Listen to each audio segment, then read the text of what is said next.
ناظرین، یہ واقعہ ہے 1960 کا، جب سائنس کی دنیا میں خلائی تحقیق کے آغاز کو صرف 15 برس گزرے تھے اور بہت سارے تجربات کے بعد خلائی رازوں کو بے نقاب کرنے کے لیے مختلف مشن جاری تھے۔ پوری دنیا کے کئی خلائی ادارے جو خلا کے رازوں سے پردہ اٹھانے کے لیے کوششیں کر رہے تھے، وہ سب چاہ رہے تھے ایسے مشنز لانچ کیے جائیں جن کی مدد سے خلائی راز دیگر ممالک سے پہلے جان کر خلا پر اپنی دسترس کا اعلان کیا جائے، یا پھر کوئی ایسی مشین تیار کی جائے جو خلا میں جا کر خلا کی پل پل کی خبریں زمینی اسٹیشن پر بھیجے۔ ناظرین، خاص طور پر یہ مقابلہ امریکہ اور روس کے درمیان تھا، جو اپنے تجربات کی وجہ سے آئے روز کسی نہ کسی انسان کی جان کے ضیاع کا باعث بنتا تھا۔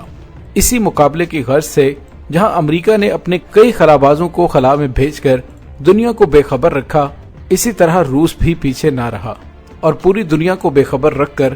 کئی خلابازوں کو خلا کی جانب بھیجا گیا، جن میں سے کئی ایسے بھی تھے جو وہاں سے کبھی بھی واپس نہ آ سکے۔ ناظرین، اس دور میں کچھ سائنسدانوں نے یہ بھی چاہا کہ کسی ایسے خلائی راکٹ کی ایجاد ضروری ہے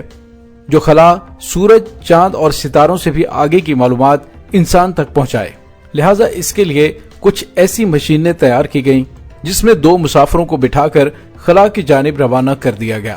مشن کے تحت بہت سی خلائی معلومات کئی روز تک زمینی کنٹرول سینٹر تک پہنچانے کے بعد مسافر بیمار ہو گیا اور ساتھ ہی اگست 1981 میں اس کا راکٹ ایک مشکل کا شکار ہو گیا۔ اس راکٹ پر ایک کیمرہ نصب تھا جسے زمین سے کنٹرول کیا جاتا تھا اور جس طرف چاہیں اس طرف اس کا رخ موڑ کر تصاویر لی جا سکتی تھی، لیکن بہت زیادہ استعمال کی وجہ سے کیمرے کے گیئر باکس کا تیل ختم ہو گیا،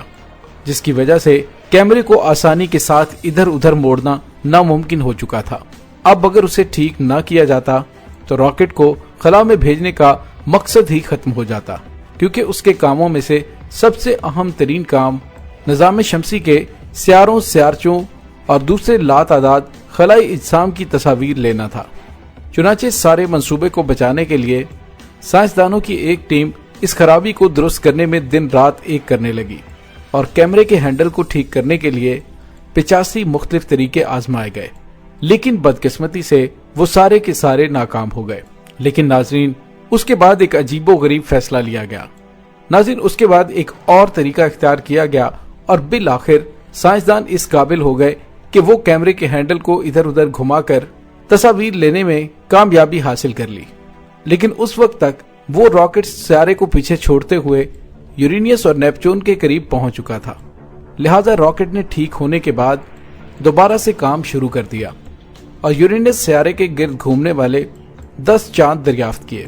جن میں سے ایک چاند میرانڈا ایسا تھا جس پر برف کی 12 میل اونچی دیوار دریافت ہوئی۔ اس راکٹ کے ذریعے جب 1986 میں اس دیوار کی تصویریں زمین پر بھیجی گئیں تو سائنسی حلقوں میں کھلبلی مچ گئی، لیکن یہ کھلبلی زیادہ دیر تک قائم نہ رہ سکی اور خلائی تحقیق کے لیے جانے والے اس راکٹ کو خوفناک حادثہ پیش آ گیا۔ اس حادثے میں نہ صرف راکٹ تباہ ہوا بلکہ اس میں سوار تمام خلاباز جل کر راکھ کا ڈھیر بن گئے اور خلا میں ہی تحلیل ہو گئے۔ ان خلابازوں میں 2 خواتین بھی شامل تھیں۔ ناظرین، دنیا میں پوشیدہ اس راکٹ کا معاملہ تو خلائی اداروں میں وہیں ختم ہو گیا۔ اس واقعے کا بقیہ حصہ اس وقت ظاہر ہوا جب اچیل اور اس کے بھائی نے، جوانی بٹسٹن نامی 2 ریاضی دانوں نے 1950 کی دہائی کے آخر میں اپنا ایک ریڈیو اسٹیشن قائم کیا، جس کے لیے انہوں نے ٹورے برٹ نامی جگہ پر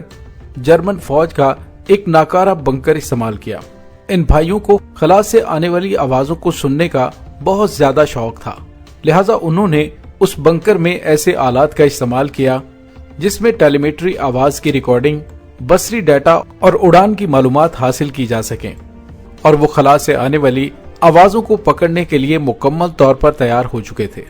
جس کے بعد یہ دونوں بھائی اپنا سارا وقت بنکر میں گزار کر 24 گھنٹے اسی کوشش میں لگے رہتے تھے کہ انہیں خلا سے کوئی آواز سنائی دے سکے۔ پھر آخرکار ایک دن ان دونوں بھائیوں نے اچانک اس بات کا دعویٰ کیا کہ انہیں ایک عجیب و غریب آواز سنائی دی ہے، اور بتایا کہ وہ کسی خاتون کی آواز تھی جو زور زور سے سانس لے رہی تھی اور اپنی آواز سے انتہائی ڈری اور سہمی ہوئی محسوس ہو رہی تھی، اور جس زبان میں وہ بات کر رہی تھی